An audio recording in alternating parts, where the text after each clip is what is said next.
کہتے ہیں مکہ میں بھی اوائل نبوت میں جب آپ کے بیٹے مر رہے تھے اور بیٹیاں رہ رہی تھی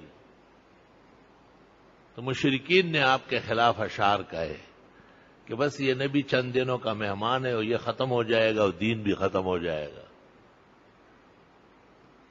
اور ان کے اس قسم کے غلط باتوں نے کافی فضا کو خراب کیا. آپ وہی کے منتظر تھے. سورۃ کوثر نازل ہوئی، انا اعطیناک الکوثر. اے پیغمبر، ہم نے آپ کو بہت بڑا مقام دیا ہے، فصل لربک وانحر. بس آپ نماز پڑھیں اور قربانی کریں. تمام عبادات کے جو مستقر ہے اور نچوڑ ہے وہ ایک نماز ہے. بغیر نماز کے کوئی شخص مومن نہیں رہ سکتا. اور دوسرا خیرات کرنا ہے، صدقات ہے، انفاق. یاد رکھنا تمام نیکیاں ابواب البر، یہ خزائن ہے ابواب البر کے. اگر کوئی نمازیں بھی بہت پڑھتا ہے لیکن خیرات نہیں کرتا، توفیق ہے اور بخل سے پیش آتا ہے، غم میں، ہم میں، مرض میں، فتنوں میں، سازش میں ڈوبا رہے گا. اس کا علاج یہ ہے. علماء دین کہتے ہیں آسمانی تکلیفوں سے بچنے کے لیے نماز ہے اور زمینی غم اور رنج سے بچنے کے لیے صدقات و خیرات.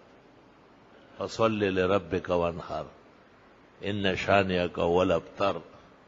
جو آپ کا بدخواہ ہے اور دشمن ہے وہ نہیں رہے گا، اس کی دم کٹ کے رہے گی، نام بے نام و نشان ہوگا.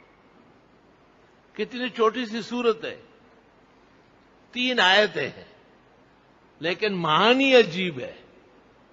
پہلی آیت میں پیغمبر کا مقام ہے، دوسری آیت میں پیغمبر کا پروگرام ہے، اور تیسری آیت میں پیغمبر کے دشمنوں کا انجام ہے. سورت نازل ہوئی، اپنے صحابہ کو پڑھایا اور سمجھایا اور علی کو کہا اس کو لکھ کے کعبے کی دیوار پہ لگاؤ. علی نے کہا جی وہاں تو بڑے بڑے صفحے لگے ہوئے اور اشعار ہے ہمارے خلاف. آپ نے کہا واہ علی انا اعرفہم، میں عربوں کو جانتا ہوں، میں ان میں سے عرب ہوں. یہ بلاغت فصاحت میں انتہا کو پہنچے.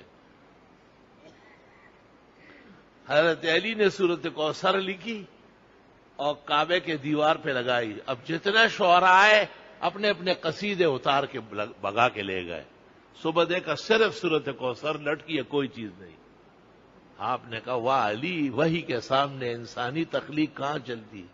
مجھے قوم کا مزاج معلوم ہے کہ وہ ان آیات کی فصاحت اور بلاغت کے معراج سے فوراً سمجھ گئے کہ اب ہمارا کوئی دم نہیں چلے گا. اللہم صل وسلم علی النبی وعلی آلہ واصحابہ وبارک وسلم. اللہ اللہ اللہ.